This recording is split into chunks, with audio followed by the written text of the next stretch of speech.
Hello, it's happy to be with you again today, and we're going to discuss more about ancient Greece. Today we'll talk about the classical period of Greece itself, that is, those things that we think of as being great classical day-to-day living phenomena in ancient Greece. Let's spend some time talking about Greek drama. It occurred once a year during what is called the Festival of Dionysius. And during that time, the various playwrights in the city of Athens would submit 4 plays. 3 of them were tragedies, and those 3 were linked together so that they were some kind of a trilogy. And then in addition to that, there was another play called a satyr play. And we only have one of those trilogies that has survived, but it's quite an interesting one, so we can see the format. And these 3 tragedies would, of course, be judged by the citizens. Competition during these festivals was fierce. The winner would be given a nice income for the next year, for the upcoming year, and therefore he would have funding for the next play, and it was good. It was better than perhaps the Academy Awards. And when you go to a Greek play, even though they didn't have electronic amplification, of course, they did have amplification from the very shape of where the Greek plays were held, these amphitheater structures. Let's take a look at this brief video clip showing the advantage of some of these structures. The theater is basically an Athenian invention. Theaters in ancient Greece were not only forums of social commentary, they inspired the Romans in their building of colosseums and set the standard of stadium design for the next 2,000 years. Now, a Broadway theater, and I've played in a few, holds between 800 or 900 people and maybe 2,000 if it's a musical house. This theater holds thousands and thousands and thousands of spectators. So how in the heck can an actor stand on that stage and project his voice such as that the spectator in the very last row at the back of this theater can hear what he's saying? Well, the answer is sort of an engineering feat. The theater, first of all, is dug out of the side of a mountain, and it doesn't need a very big substructure because the side of the mountain provides the support for these stone benches. Second of all, the theater is in a semicircle, and the semicircle gives way to an amazing sense of acoustics. You can stand on that stage and you can almost whisper, and someone in the very back row would hear you as if you were speaking right into his ear because the sound would bounce off the back wall. Greek theaters were divided into 3 basic parts: the theatron, or viewing area in which the audience sat; the orchestra, or dancing area in which most of the action took place; and the skene, a timber building set behind the orchestra. The skene and its flat roof were used for dressing rooms, as a backdrop, and sometimes for staging scenes. When the Greeks presented their plays, there were very few actors, sometimes only one actor. And sometimes that actor would have a chorus that would comment on what the actor said. Ultimately, we have many, many actors, but those changes came little by little. And sometimes an actor would play several different persons in the play. Obviously, if you've only got one actor, that actor has to take several parts. To distinguish one part from another, the actor would have a mask. And so the concept of happy mask and sad mask came from this idea. The themes of the plays were often themes that treated the heroes of the ancient Mycenaean period, those in the Trojan War, and a very rich theme was the return of these Trojan War heroes to their homes and the generations, the 3 or 4 generations that succeeded. The concepts were based mostly on ethics from the hero period, that is the search for arete, that is this glory and sustaining valor that the heroes so desperately wanted to have. Now, the concept of tragedy, let's talk about that for a moment. It was actually developed early in the Greek classical period by a man named Thespis. Again, here's another word that comes to us in English, thespian, which means a person who participates in plays, is obviously derived from Thespis. The most common of all of the genres of Greek drama was the tragedy. There were about 1,000 that were written during this classical period. There are only 31 that remain, and they are by just 3 different playwrights. They are Aeschylus, Sophocles, and Euripides.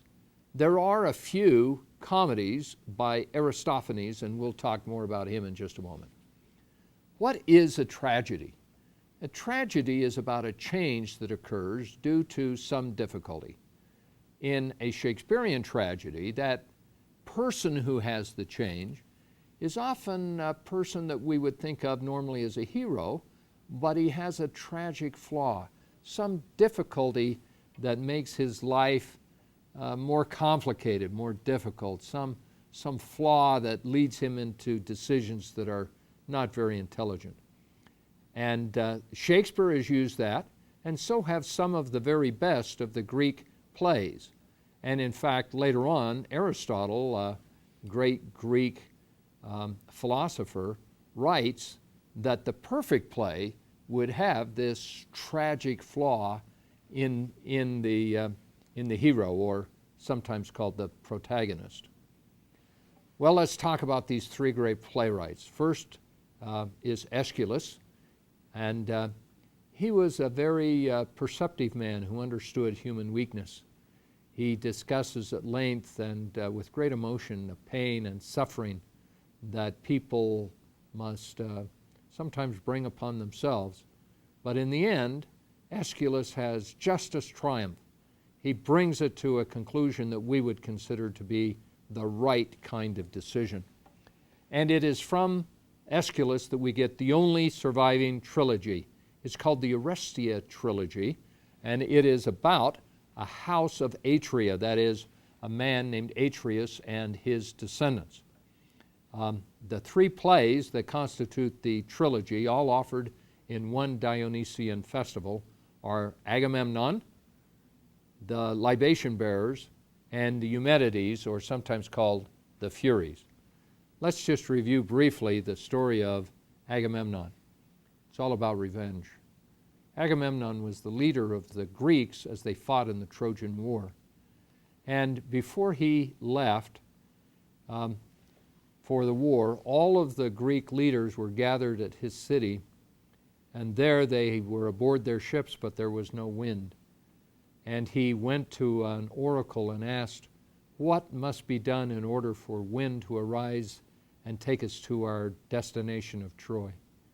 He was told by the oracle that the only way that the wind would arise is if he were to sacrifice his daughter. Well, what a terrible decision for Agamemnon. But he did sacrifice his daughter, and the wind arose. And as he sailed away to war, he must have known the anger, the deep-seated resentment of his wife. And 10 years later, when Agamemnon returned, he came back to a wife who had found a lover and had joined with that lover in a plot to kill Agamemnon. Agamemnon came back with a mistress, so he was not exactly Mr. Purity. And there was a confrontation upon Agamemnon's arrival. His wife became very angry, and ultimately she assassinates Agamemnon. Then their son kills his mother, and that is the first of the plays, and that leads to the second, which is the story of the difficulties and evils that befall this son. And then finally there is the third that tries to wrap up all of the stories to come to a just conclusion. So you can see the stories of Aeschylus are somewhat depressing, but they do end up with at least a just ending. Now let's talk about the second of the great playwrights, and his name is Sophocles. He lived a little bit after Aeschylus. He was a personal friend of Pericles, so he was right at the critical most wonderful period of Greek classical history. He was, almost every year that he entered, the winner of the competition. So many people believe that Sophocles was the greatest of all of the Greek playwrights. Today, we only have 7 of the 123 plays believed to have been written by this man. He invented the concept, or at least developed strongly the concept, of the tragic hero.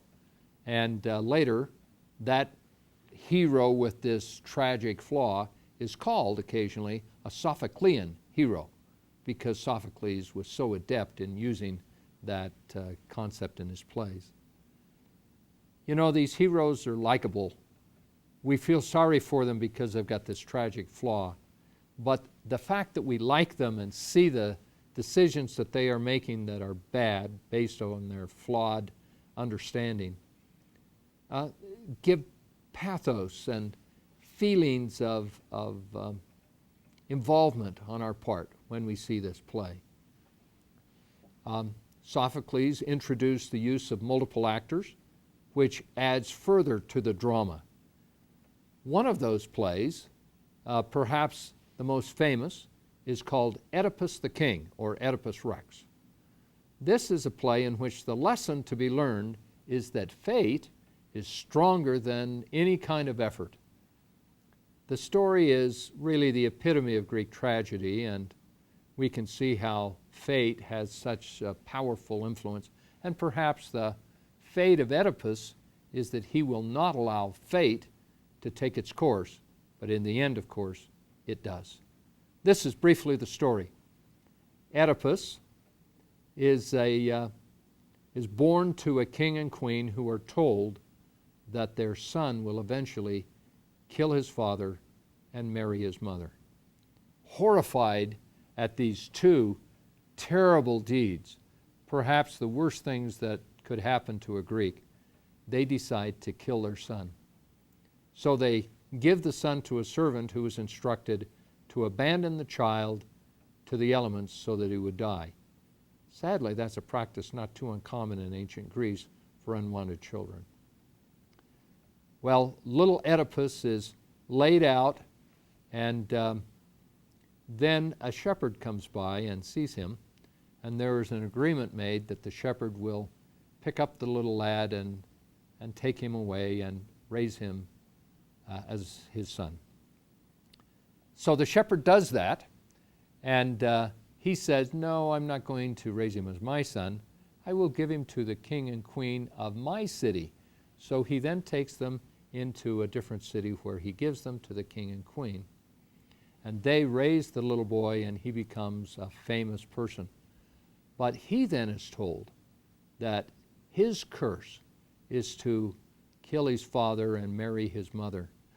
He is horrified. So Oedipus then, thinking that this new mother and father are his birth parents, leaves the city and goes to another place. And of course, you know that he goes back to the place where he was originally born. On the way into the city, he encounters a man at a bridge, and through his arrogance, he challenges the man to let him pass. The man refuses, and Oedipus kills the man. You've already guessed, I suppose, that the man is his father, the king. When Oedipus gets to the city has a plague, and the plague is being caused by a great beast.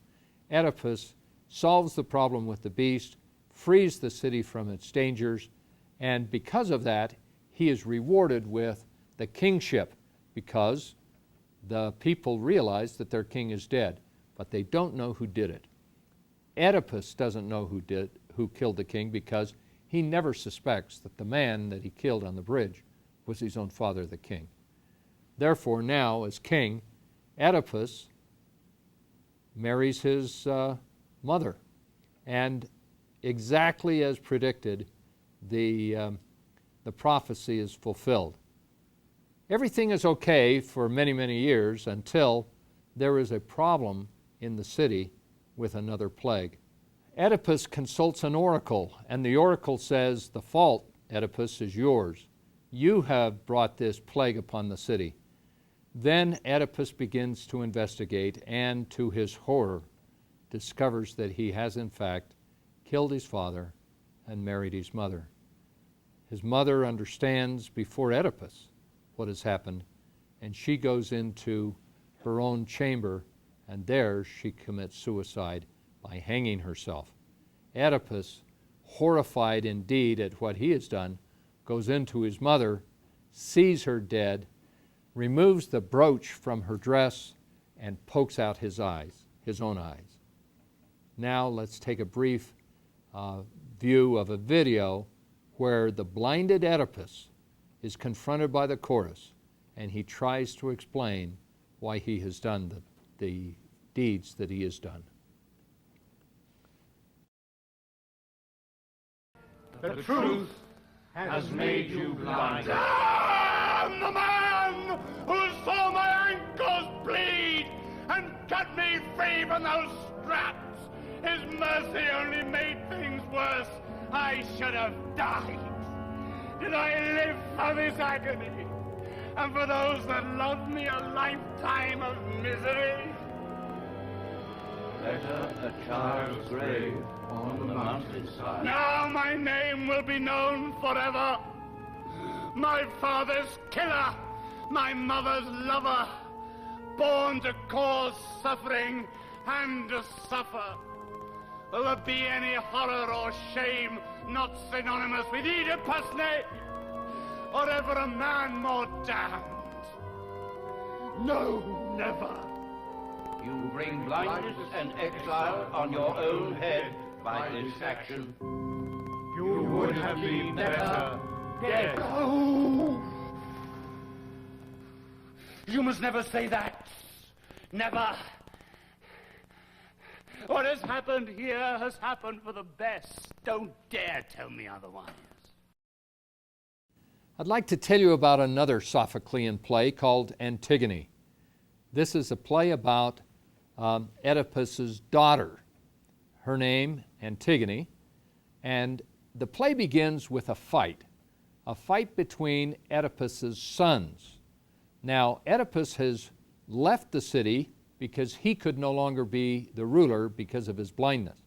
He's turned it over to his brother, and his brother, the king, is not a very good king, at least in the eyes of one of these two sons of Oedipus. Therefore, these sons fight with each other because one wants to overthrow the king, and the other one believes that the king, whose name is Creon, should be protected. Therefore, both brothers die in the midst of the fight. The king, Creon, decides that one brother, the one that was loyal to him, will be buried with all honors. The other, he who is disloyal, will not be buried at all. A terrible thing in Greek tradition, a desecration of not only the body of the dead person, but of their memory.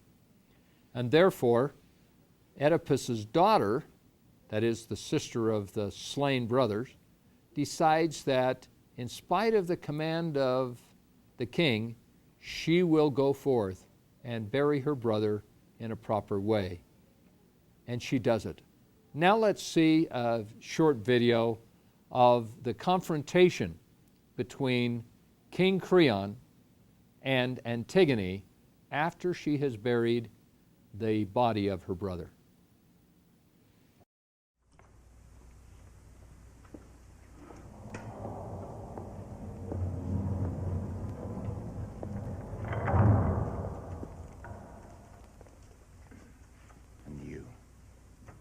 You with your head down.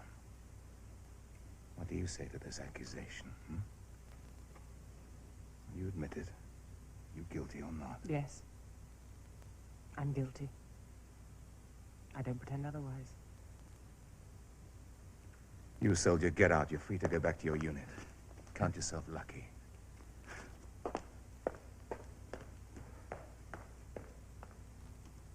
Now, tell me a simple yes or no. Did you hear of my order forbidding the burial? Of course I heard it. How could I not? Yet you dared to disobey the law. Yes, I did. Because it's your law, not the law of God. Natural justice. which is of all times and places numinous, not material, a quality of Zeus, not of kings, recognizes no such law.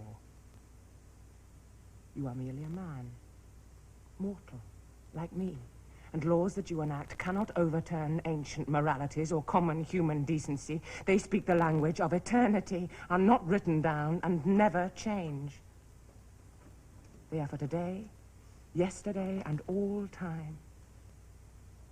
No one understands where they came from, but everyone recognizes their force, and no man's arrogance or power can make me disobey them. I would rather suffer the disapproval and punishment of men than dishonor such ancient truths.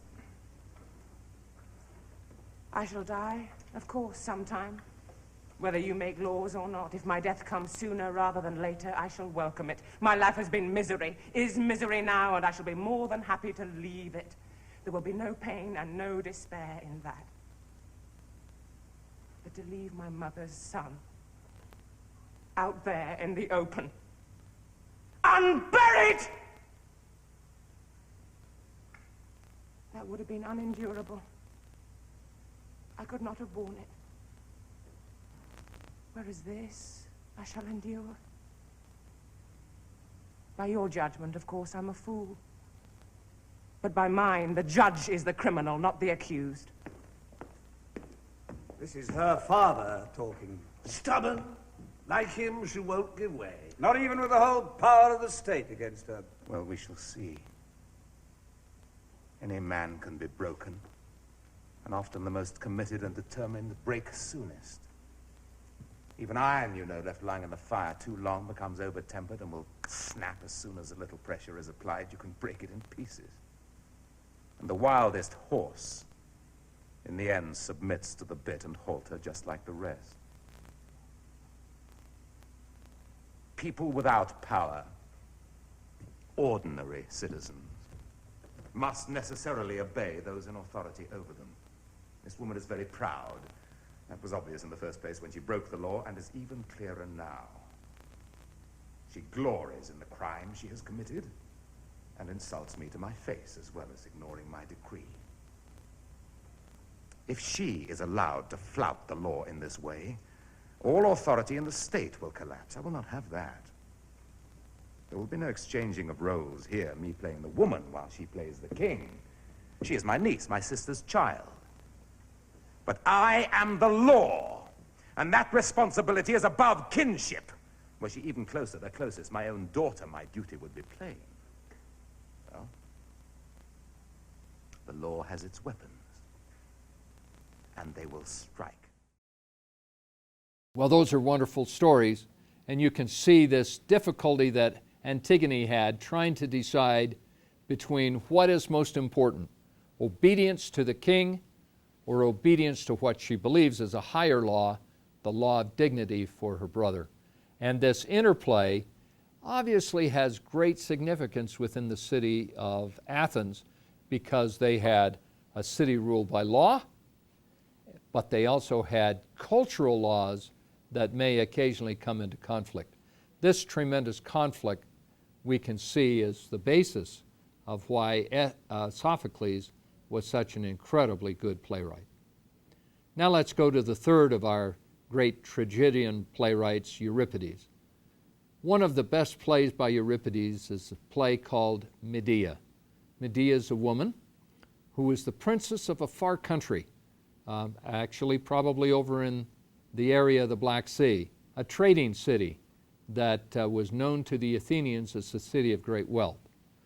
The lesson to be learned here is a lesson of love and revenge. One day when Medea was a young girl, Jason, a Greek, came to visit looking for the Golden Fleece. You may remember Jason as the captain of a group called the Argonauts. And she knew the secret of the Golden Fleece, but it was a secret of the kingdom, one never to be revealed. It was actually that you could take a fleece and put it in a river. The river had placer gold, little flakes of gold in it. And as the river flowed over the fleece, the flakes of gold would be trapped in the hair of the fleece, and then it would come out in a golden color. Medea fell in love with Jason and consented to tell him the secret, and she did so. When she did that, she not only angered her father, who exiled her from the country, but she angered her brother, who tried to interrupt Jason and not let Jason away, because surely he would tell the secret, and the brother was killed. Therefore, Medea must leave family and country and all that she had as her memory of the past and go with Jason to his place. And she does that. When they get to Jason's city over a period of many years, they have children, and they seem to be having a reasonable life, at least in the eyes of Medea. But then a terrible thing happens.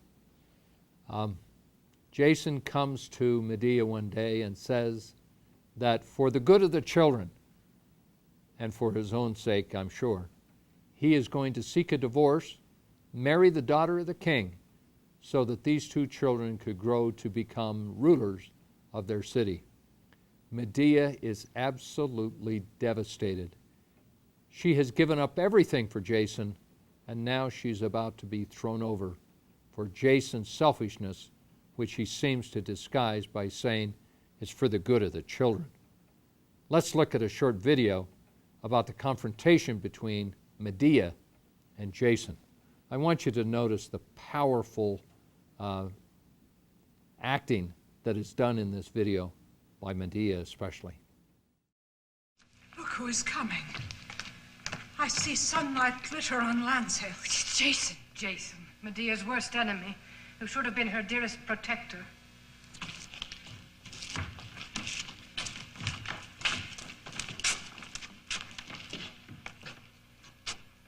What business have you here, you women, clustered like buzzing bees around the hive door? Where is Medea?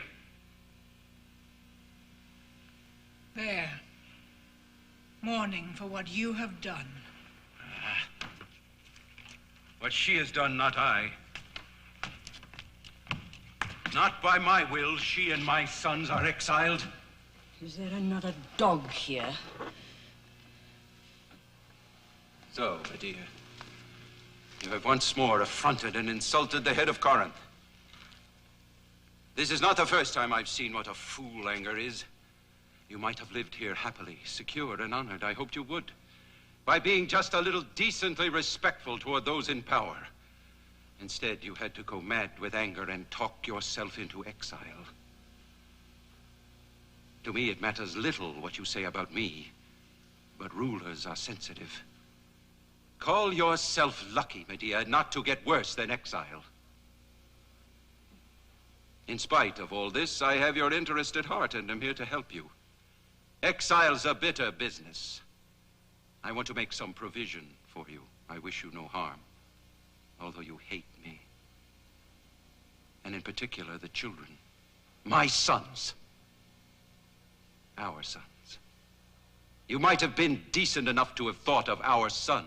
Did you consider them when you betrayed this house? Certainly I considered them. It was my hope that they would grow up here, and I, having married power, could protect and favor them. And if perhaps after many years I become Dynast of Corinth, for that is Creon's desire, to make me his heir, our sons would have been a king's sons. I hope to help them wherever they go, but now, of course, must look forward to younger children. Oh, it's enough. Something might happen. It is likely that something might happen to the bride in the marriage. I'll guard against it. But evidently Creon is right to be rid of you. Go to the palace and seek for Aegis. There's no other hope. Have you finished now? I thought I would let you speak on and spread out your shamelessness before these women, the way a Tyrian trader unrolls his rare fabrics. Do you like it, ladies? It is the dog's daughter's husband. It is a brave person. It has finally got up its courage with a guard of spears to come and look me in the face. Oh, Jason. How have you pulled me down to this hell of vile thoughts? I did not used to talk like a common woman. I loved you once. And I'm ashamed of it. But there are some things that ought to be remembered by you and me. That blue day when we drove through the Hellespont into Greek Sea, and the great shouldered heroes were singing at the oars, and those birds flying through the blown foam. That day was too fine, I suppose, for Creon's daughter's man to remember. But you might remember whether I cheated my father for you and tamed the fire-breathing, brazen-hoofed bulls, and whether I saved your life in the Field of the Teeth. And you might remember whether I poisoned the great serpent and got you the golden fleece and fled with you and killed my brother when he pursued us, making myself abominable in my own home. And then in yours, I got your enemy, Peleus, hacked to death by his own daughter's hands.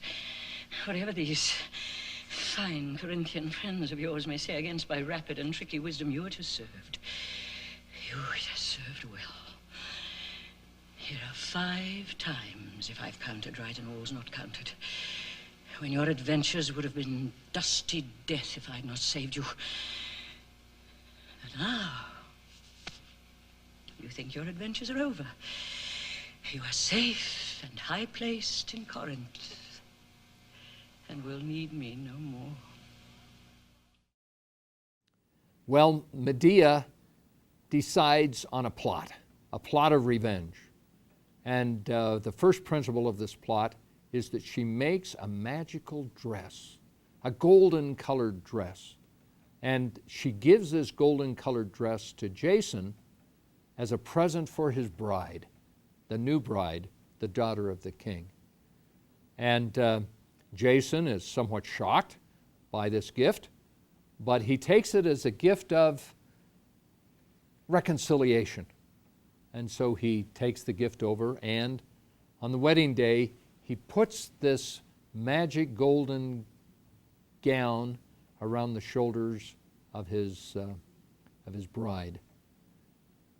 Immediately, the gown begins to burn her flesh, and she can't take it off. So she runs through the center of the city to a little house in which a well is kept, and she plunges down into the well in an attempt to quench the fire that is eating her flesh. Now, this place is actually the city of Corinth, and the play is written about the city of Corinth.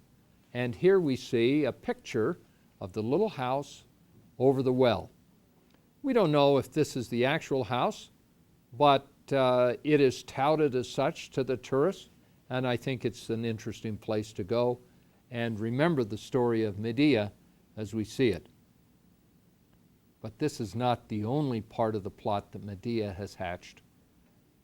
After the death of the bride, Jason comes to Medea to take his children back, these 2 sons that they had together.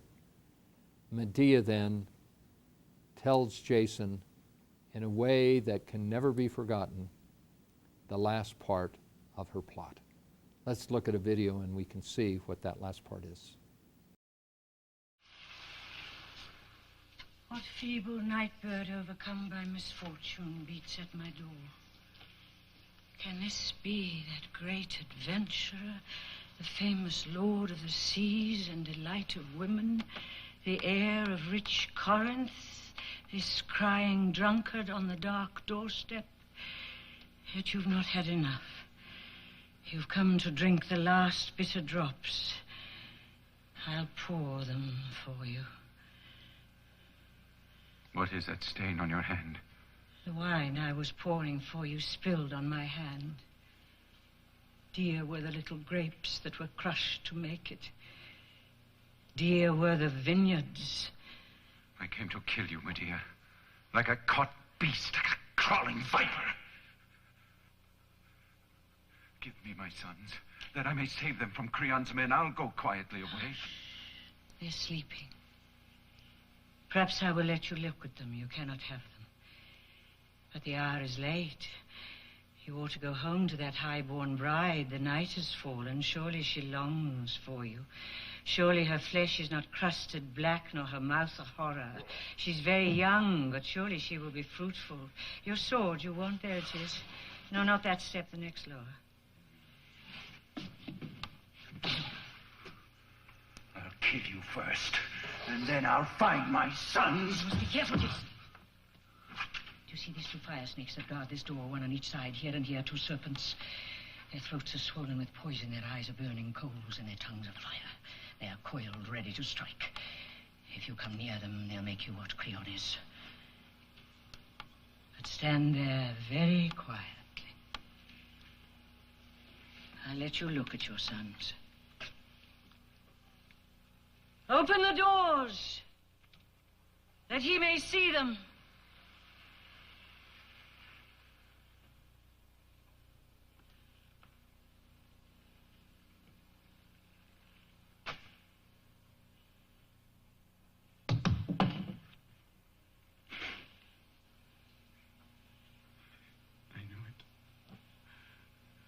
I knew it before I saw it. I knew. No wild beast would have done it. I have done it because I loathed you more than I loved them. I should have killed you the day I saw you. I tore my own heart and laughed. I was tearing yours. Will you laugh while I I strangle would you? still laugh. I would still be joyful to know that every bone of your life is broken. You are left hopeless, friendless, mateless, childless, avoided by gods and men, unclean with awful excess of grief, childless.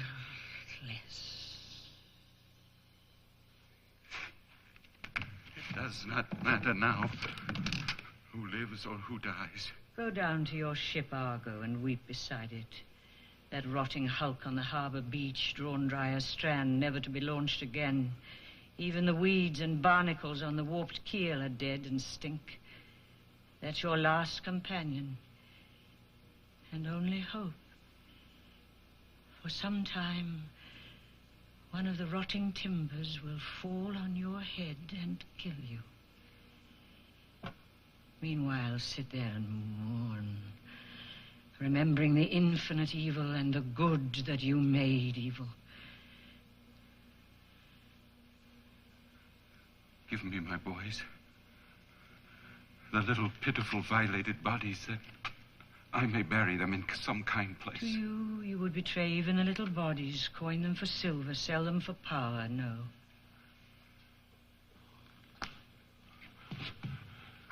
Let me touch their dear flesh. Let me touch their hair. No. They are mine. They are going with me. The chariot is at the gate. You had love and betrayed it. Now, of all men, you are utterly the most miserable. As I, of women. But I, a woman, a foreigner, alone against you and the might of Corinth, have met you throat for throat, evil for evil, grief for grief.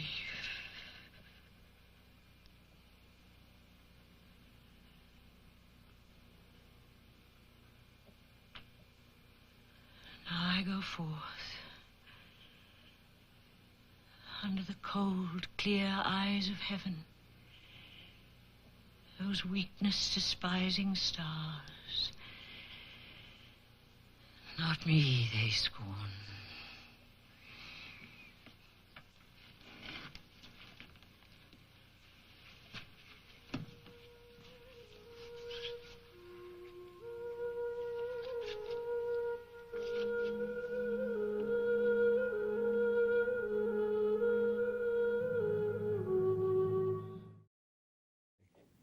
In the end, Medea is forced to leave the city, but she is protected by the gods because they judge that Medea, even though those acts that she committed were so terrible, those acts were justified in light of what Jason had done. and therefore the play ends with Medea's happy, or at least protected, leaving of the city. Now let's change moods a little bit and go to the comedian playwright, who is Aristophanes. He is very, very sarcastic. He pokes fun at other playwrights, especially Euripides, who lived at the same time. And he deals with war and marriage and modern events. A very interesting fellow. One of the plays that he talks about is called The Birds, and it's often performed today. I want to tell you about a creative project that one of the students did many years ago in this class. The creative project was a play. And in the play, she casts herself as the principal character. And the play begins with her sitting in the library at BYU. And there she is reading and nodding and reading and nodding and drowsily falling asleep, when suddenly she is awakened by a voice and then an apparition. And she looks up and says, "Who are you?" And the apparition says to her, "My name is Aristophanes, and I am here because you must do something for me." She says, "What is it that I have to do?" And he said, "You must write a play that is so powerful that it will convince Dr. Strong to always include me in his lecture on Greek drama." And she said, "Well, I've never heard of you." And Aristophanes says, "That's exactly the point. You're in Dr. Strong's class. He has lectured on Greek drama, and he always forgets to include me. I am Aristophanes, the greatest of all of the playwrights, and just because I only wrote comedy instead of tragedies, he ignores me." She says, "Well, why should I pay any attention to you at all?" He says, "Because I am the greatest of the playwrights." And she says, "Prove it." And he says, "I will help you write a play that is greater than any of the tragedies. It will be a comedy that you will be able to see its excellence and therefore convince Dr. Strong to always include me." And then she gives a play in which she interacts with Aristophanes, the arguments, the creation of dialogue, the sarcastic jokes and innuendos that are done, the comments on modern difficulties of war and bureaucracies. And in the end, Aristophanes pronounces the play to be the best, and she agrees, and therefore it's submitted as her class project. She got an A. It was really a good play. And from that time on, I've included Aristophanes in my lectures. You might think about that as you also do your creative project. Now let's talk about another great part of Greek classical civilization, architecture.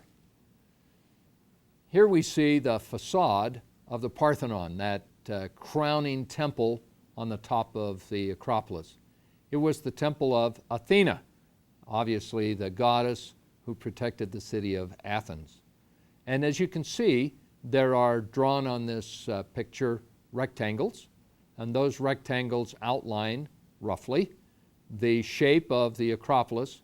Those rectangles are the rectangles that use the golden ratio that was discovered by Pythagoras.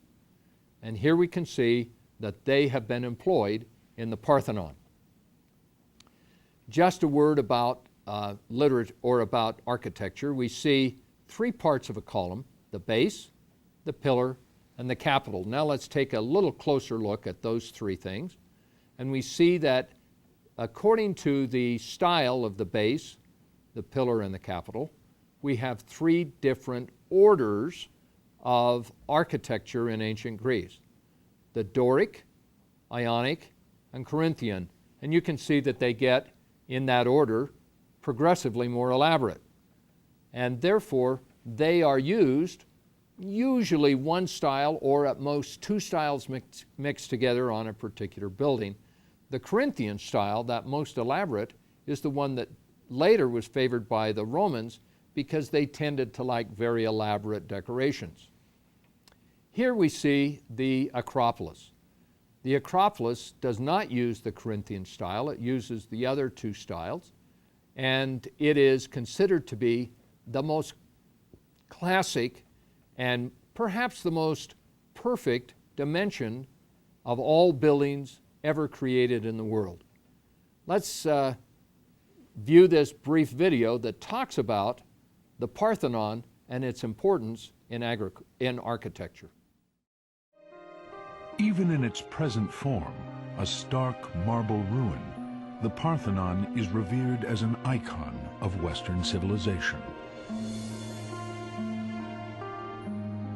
Its shapely, muscular columns, crowned with majestic capitals, are the very symbol of the classical world. Its height and width define perfect proportions. Its original sculptures have been looted and lusted after for their beauty. And if imitation is the sincerest form of flattery, the Parthenon reigns as the most copied building in the world. From the French Parliament to the U.S. Supreme Court, to banks, museums, and countless buildings that aspire to convey wealth, culture, and power. But as magnificent as the Parthenon is today, it is a shadow of its former self. 2,500 years ago, the Parthenon was built as the crowning achievement of classical Greece. It towered on the Acropolis, at the center of a complex of temples and altars, vividly painted and adorned with statues of mortal and immortal greats. The most prominent sculpture stood inside, a 40-foot-high gold and ivory statue of Athena Parthenos, the patron goddess of Athens. Why is this Greek style copied? Here we see a copy of the Parthenon in Tennessee. It is copied, we think, because democracy is characterized in many people's mind by this period in ancient Greece, and that period is characterized in architecture by the Parthenon. So when we see buildings of this type, we think democracy. Well, the Parthenon has gone through some terrible problems in its history, but it's now being restored. Let's look at this brief video that talks about the restoration efforts of the Parthenon. I think you'll be surprised at how extensive they are.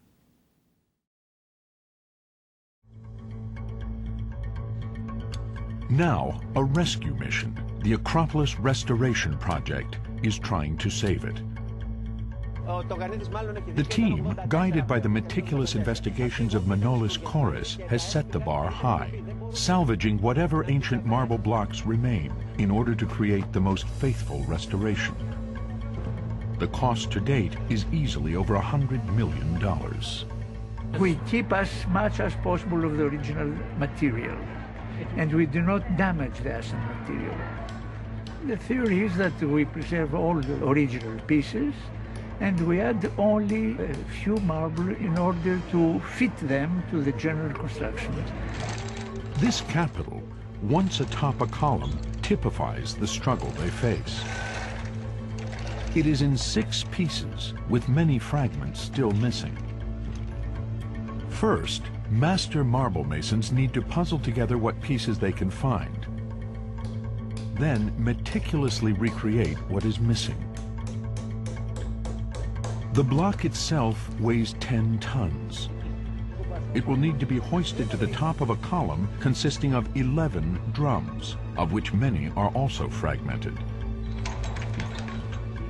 Together, the drums and capital may have to support up to 100 tons of surviving marble beams and sculpture. But before they can hoist the capital into place, the team must solve a more perplexing problem. On which of the Parthenon's 46 columns does the capital belong? For although the Parthenon may appear to be one giant building kit with interchangeable parts, it's not. The building celebrated as a symbol of beauty and perfect proportions hides an ancient secret. Kathy Paraski and Lena Lambrinu, architects on the restoration team, investigate. You think that all the blocks are square in this building, but in fact, if you check it with a set square, you can see that we don't have a right angle here. And when Paraski places her book on one end of the stylobate, the Parthenon's foundation, it can't be seen from the other end. This is because there is a curve in the middle of the lines and the stylobate, about 6 3/4 centimeters high. Kores and his team have investigated every angle on the Parthenon. And although the building looks straight, they've discovered there's barely a straight line on it. These curves are no accident. They start with the foundation, or stylobate. Each of the 46 columns has a gently curving profile and leans inward. Even the architraves, marble beams that span the columns, as well as the architectural elements above them, are curved. This means that each of the over 70,000 pieces of the Parthenon is unique and fits in only one place. And the difficulty of fitting the pieces back together is compounded by the Parthenon's history.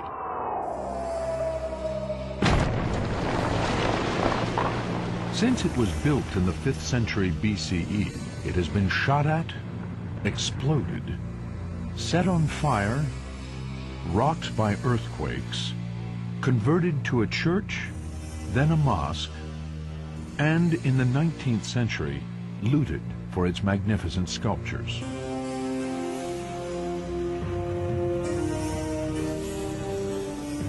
To make matters worse, at the beginning of the 20th century, the Parthenon was subjected to catastrophic restorations. More recent damage was done in the 1900s by the restoration team putting in these iron clamps. They rusted and expanded, cracking and destroying the marble. In addition, the early restorers put column drums and whole blocks back in the wrong place. Before the restoration team could even start, they had to correct these mistakes by taking apart, block by block, much of the Parthenon. Here's the analysis question for you. We've been told that the lines are not straight in the Parthenon. Why are they not straight? Here you go. This video will tell you why. Our brain translates visual information, like converging lines, to help us assess distance and relative size. But sometimes something's lost in translation. Here, the converging lines are telling us that the line on the right is taller than the line on the left. The result, an optical illusion. This is another classical illusion. If you have two straight lines, if you add converging lines, these two lines seem to bow in the middle. So if the floor of the Parthenon has converging cues as to depth and perspective, you could have an illusory sag in the floor of the Parthenon. Perhaps to compensate for the illusory sag, the builders left extra marble in the middle. The ancient Greeks realized that to construct a building that appears perfect, they would have to come up with a design that tricks the eye. What they invent is a system of optical refinements. Their concern was the visual perfection of the building. So we can now ask the question, which is more perfect? A square or something that looks like a square. Now, consider that if it is a far distance away, maybe a square appears to change its shape at a big distance, and therefore it doesn't look like a square. So if we alter the square, so it's not really a square geometrically anymore, but it looks like a square. So the question we're asking is, which is more perfect? The geometrical rendition of a square or the humanistic, that is perceptive, rendition of the square? I'll leave that question for you to answer in your own mind. Here, let's take a look at another aspect of the Parthenon. Next station, Acropolis. Kathy Porosky has been commuting to work on the Acropolis for 10 years. Acropolis. In all her time on the Parthenon restoration team, she's still amazed at one particular achievement of the ancients: their precision. We have a joint on the step of the Parthenon, which has been so thin, it's like 1/20th of a millimeter, thinner than a hair. Further up, you cannot detect the joint at all. And finally, probably due to an earthquake, a crack starts from one block and continues to the other, and the two behave as one. This is the level of precision that the restorers need to match. And this video now is even yet another aspect of the restoration effort on the Parthenon. Again, the modern restorers uncover an ancient technique when they separate these two column drums for the first time in 2,500 years. The ancients aligned the drums very simply, but again ingeniously. They had this block of wood that they cut in half. The lower part was inserted at the center of the lower drum, flush and perfectly fitted, and the upper part is centered in the upper drum coming down. So when the upper drum is placed, it centers onto this pin. The surface was perfectly connected, and it was so airtight that when we opened the drum, we found this, and it's 2,500 years old, intact. The cedar is so well preserved that restorers could still smell the wood put there by Pericles stonemasons. Today, the modern restorers use the same method, but with titanium. The cost of construction of the Parthenon was tremendous. It was done during a time of war, the Peloponnesian War. The democratic government that supported this construction needed accounting, and therefore we can actually take a look at the type of accounting that was done during this ancient time.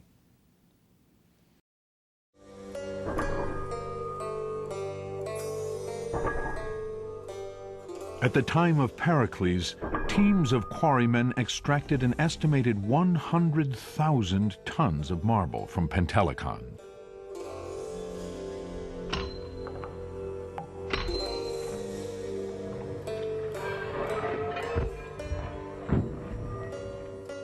The cost of extracting and transporting it, inscribed in part on this stone placard from 434 BCE, was over 400 silver talents, the equivalent of more than 400 of their fully equipped warships. Expenses for the construction of the Parthenon were recorded on stone annually. Well, the Parthenon was destroyed, or at least damaged greatly, during a war between the Greeks and the Turks. One of the problems is that they actually stored gunpowder in the Parthenon, and that gunpowder exploded when it was hit by bombardment. There was a man who was an ambassador to the to the Turkish government during this time. His name was Lord Elgin. He came and saw what was happening to the Parthenon, and he was horrified. Therefore, he sought permission of the Turkish government to remove the beautiful marble figures that were carved for placing on the facade and on the edges of the Parthenon. the frieze, and the pediment, which is the triangular area above the front. He was granted permission to remove many of them. He took them back to England, to his home, and later gave them to the British government. The British government put them into a beautiful room built just for this purpose in the British Museum, and we can see it today. Here it is. This is the famous Elgin marbles. This room was built specifically for these beautiful marbles that were at one time part of the outside decorations of the Parthenon. Some, as you see them rectangular in shape, were the frieze of the Parthenon. Others, down at the far end, were part of the pediment, that triangular part above the entryway. And so what we'll do is go down to the pediment and we'll take a look at what these beautiful marbles were, the epitome of Greek classical sculpture. This is the pediment, that triangular portion above the entrance to the Parthenon. Remember, the Parthenon sits as part of the Acropolis that is the high point in the city of Athens. And you can see it goes up and then it comes down, and it gives that feeling in the size of the characters and the way they go up. Notice the beautiful classic dimensions and shape and the design of these wonderful, wonderful statues. This was truly the way that Athens said, "We are the greatest."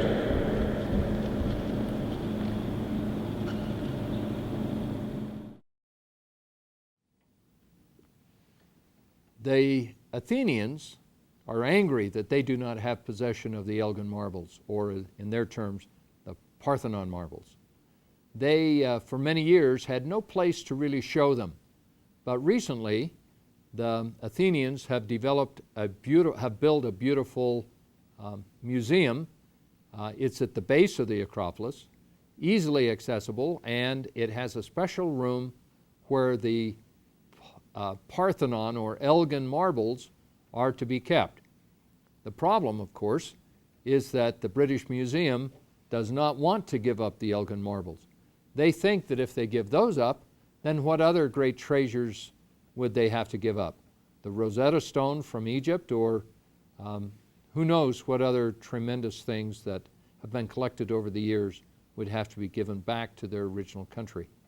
Greece, on the other hand, says, we developed them and they are ours, and they want them back. So we can ask ourselves, who, that is, what country, should have possession of the Parthenon or Elgin marbles? An interesting problem, not one that is easily solved, but one that is certainly current. So now we have to take a moment to think about the characteristics of the classical era in architecture and drama and in actual living of the people in Greece. Do those characteristics include creativity? Evidently, they do include creativity. The plays are famous for their creativity. The architecture is famous for its beauty, and that beauty is enhanced by the creativity that it took to build those beautiful buildings, sometimes in very unusual and surprisingly intricate ways. So, creativity is a characteristic of the classical style. I hope that you will enjoy the creativity of classical Greece. Thank you.